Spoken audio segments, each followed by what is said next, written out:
لیکن اسلام آپ کو اتنی مصلحت کی اجازت دیتا ہے جتنی شریعت اجازت دیتی ہے. مصلحت کے چکر میں شرعی حدود کو توڑنے کی اجازت نہیں ہے. بعض لوگ دوسروں کو دین کے قریب کرنے کے لیے ناجائز کام کرنا شروع کر دیتے ہیں.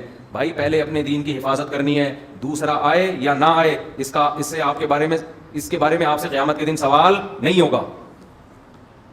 دو انتہائیں ہیں. کچھ لوگ دینی لوگ اتنے کڑوے بن جاتے ہیں, مذہبی رہنما مبلغ اتنے کڑوے بن جاتے ہیں, اتنی سخت تقریریں کر رہے ہوتے ہیں کہ لبرل طبقہ, دین سے دور طبقہ ان سے دور بھاگ جاتا ہے. ہر وقت فتوے, وہ ایسا, وہ جہنمی, وہ یوں, وہ ایسا. اس سے جو لبرل طبقہ ہے نا, وہ مولویوں کے قریب آنے کے بجائے بھاگتا ہے کہ بھائی یہ کچھ بھی کر سکتے ہیں, کسی دن سے بچ کے رہو, کوئی بھی فتویٰ لگا سکتے ہیں.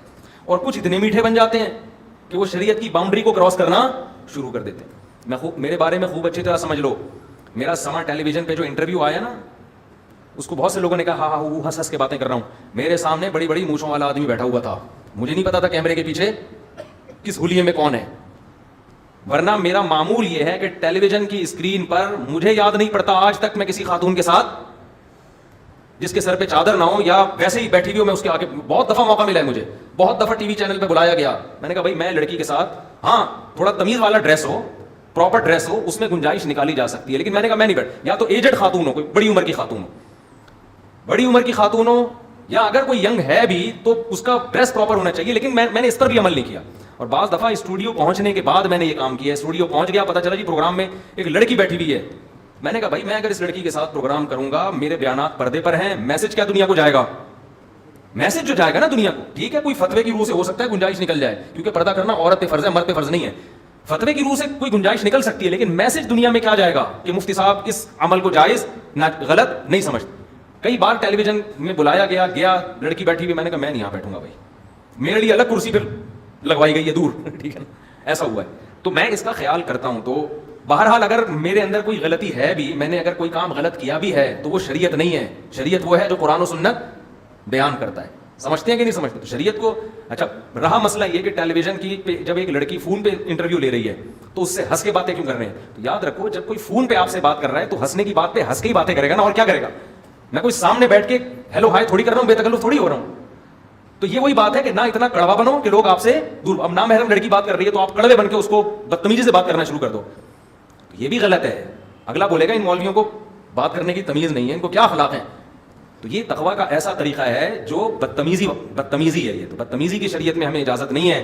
ہاں آپ کوئی لڑکی آپ کے ساتھ بیٹھی, ہاں وہ آپ فری ہو رہے ہیں, پوری دنیا میں وہ پروگرام جا رہا ہے, تو اس سے میسج کیا جائے گا؟ غلط میسج, بے پردگی پروموٹ ہوگی اس سے. خیر بہرحال میں اگر غلط ہوں بھی تو میرا ذاتی عمل ہے, وہ غلط کو آپ اس پہ اسلام کا لیبل نہیں لگا سکتے. اسلام بہرحال آپ کو جو حکم دیتا ہے وہ یہی ہے کہ آپ دینی مصلحت کے لیے اسلام کی باؤنڈری کو کراس نہیں کر سکتے. اچھا اس میں ایک اور مسئلہ ہے, بات چل پڑی ہے تو تھوڑا سا وضاحت کر دوں, کیونکہ جو کرنٹ ایشوز ہیں جب تک ان پہ میں تبصرہ نہیں کروں گا نا تو اس وقت تک بات سمجھ میں آئے گی نہیں. حضرت مولانا طارق جمیل صاحب کے پاس وہ کوئی ایکٹر آ کے قریب بیٹھی, اس کے سر پہ چادر تھی, انہوں نے سر پہ ہاتھ رکھی, آشیرواد, چلو بھائی. اس پہ لوگ نیگیٹو کمنٹس کر رہے ہیں. تو یہ شرعی حدود سے تجاوز نہیں ہے. ایک لڑکی وہ آ رہی ہے, بیٹھ رہی ہے, وہ کوئی خدا نہ خواستہ گلے تھوڑی مل رہی ہے, نہ بلا حائل ہاتھ ملا رہی ہے ان سے, سر کے اوپر بھی کیا ہے؟ چادر ہے. ایک فلمی ایکٹر جو فلموں میں ناچنے والی تھی, اس نے اتنا احترام کر لیا کہ چلو یار مولانا کے پاس جا رہی ہوں تو سر پہ چادر لے لو, اور انہوں نے بھی سر کے پہ ہاتھ رکھا, بیٹی سے بنا کے اس کو, اور کیا چاہیے تمہیں. اتنا بھی اگر نہیں کریں اس کا مطلب آپ نے اپنا دروازہ دنیا داروں کے لیے بند کر دیا. پھر قیامت کے دن وہ اللہ سے کہہ سکتے ہیں کہ اللہ ہم آئے تھے ان کے پاس, انہوں نے گیٹ سے ہمیں بھگا دیا. ہاں یہاں شرعی حدود کیا ہیں؟ نمبر 1, اگر کوئی عورت, جوان عورت آپ سے بغیر حائل کے مصافحہ کرتی ہے, یہ شریعت میں آپ کے لیے جائز نہیں. اتنا براڈ مائنڈڈ بن جانا کہ آپ مصافحہ بھی کر رہے ہیں اور well done, nice to meet you, بہت اچھا, آئندہ سر پہ دوپٹہ لیا کرے گا اور مجھ سے ہینڈ شیک کرنے سے پہلے گلوز پہن لیا کریے, یہ غلط ہو جائے گا. اسی طرح آپ جوان لڑکی سے اکیلے بند کمرے میں مل رہے ہیں, بے شک وہ برقعے میں ہے, بے شک وہ پردے میں, اور دروازے بند ہیں, یہاں بدگمانی کا موقع بھی ہے, اور شریعت میں کسی جوان لڑکی کے ساتھ تنہائی اختیار کرنا جائز بھی نہیں ہے, یہ بھی حرام عمل, کیونکہ جوان عورت کے ساتھ تنہائی بھی اختیار نہیں کی جا سکتی, بے شک آپ کی نیت ٹھیک ہو. تو یہ حدود سے, بعض پیروں کے ساتھ یہ ہوتا ہے کہ ان کی مریدنی الگ سے کمرے میں پیر صاحب کے ساتھ کمرے میں بیٹھی ہوئی ہے. مریدوں کو بولو بھائی یہ تمہارا پیر کیا کر رہا ہے بند کمرے میں؟ ہمارے پیر صاحب بہت نیک ہیں. میں ان سے کہتا ہوں کہ آدمی نہیں ہے آپ کے پیر صاحب, اتنے نیک ہو گئے کہ بندہ ہی نہیں ابھی ہے, یہ کوئی اور مخلوق بن گیا ہے. پیر ہو, مفتی ہو, بزرگ ہو, آدمی پہلے ہوتا ہے, بزرگ بعد میں. تو تو یہاں شریعت نے اتنی لمٹ کو کراس کرنے کی اجازت نہیں دی. بھری محفل میں کوئی خاتون ملتی ہے وہاں بدگمانی کا موقع نہیں ہے, سب دیکھ رہے ہیں بھائی, لیکن آپ چھپڑ میں تنہائی میں کسی کے ساتھ مل رہے ہیں دروازے بند کر کے, یہ آپ بدگمانی کا موقع خود دے رہے ہیں, اور یہ نبی صلی اللہ علیہ وسلم نے صحیح حدیث میں اس سے منع بھی کیا ہے.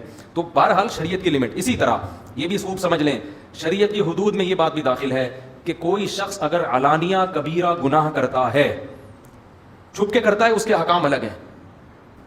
علانیہ گناہ کرتا ہے مگر کبیرہ نہیں بلکہ صغیرہ, اس کے احکام بھی نرم ہیں. دو شرطیں ہیں, گناہ بھی کبیرہ ہے اور کرتا بھی علانیہ. اسی حال میں جب اس کی موت واقع ہو جائے گی پھر اس کی تعریف کرنا آپ کے لیے جائز نہیں ہے.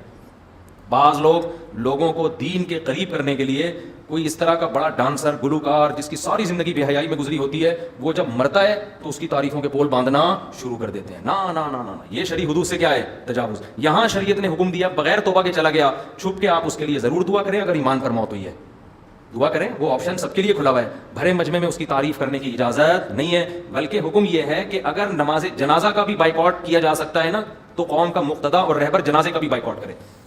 کیونکہ آپ اس میں ایک پہلو تو یہ کہ لبرل لوگ قریب آئیں گے, دوسرا پہلو یہ ہے کہ گناہ کی اہمیت, گناہ کی برائی لوگوں کے دلوں سے کم ہو جائے گی. لوگ کہیں گے اچھا اتنا بڑا ڈانسر تھا, جب وہ بھی جنت میں چلا گیا تو پھر ہم بھی چلے گئے, چاہے وہ 27ویں رات میں مرے چاہے شب برات میں مرے.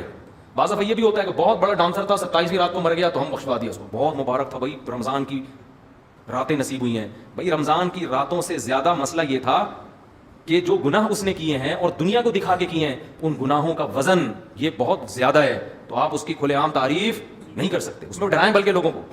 فقہا نے یہاں تک بیان کیا ہے مسئلہ کہ اگر کوئی بڑا گناہ گار تھا, وہ مر گیا اور مرنے کے بعد اس کا چہرہ بگڑ گیا کسی اللہ کے عذاب کی وجہ سے, تھا بڑا گناہ گار, تو اس کا چہرہ بھی لوگوں کو دکھایا جا سکتا ہے کہ دیکھو یہ انجام ہوتا ہے.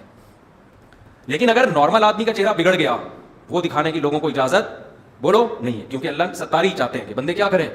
اور ویسے چہرہ بگڑ اس لیے بھی تو سکتا ہے, کوئی ویسے کوئی فالج ہو گیا ہو, لقوہ ہو گیا ہو, بعض نیک لوگوں کا چہرہ بھی بگڑ جاتا ہے, لیکن برے آدمی کا بگڑے گا تو عبرت کے لیے دکھایا جائے. تو یہ آج کچھ حدود ہیں جن کو ہمارے ہاں کراس کیا جاتا ہے, لمٹ کو کراس کیا جاتا ہے.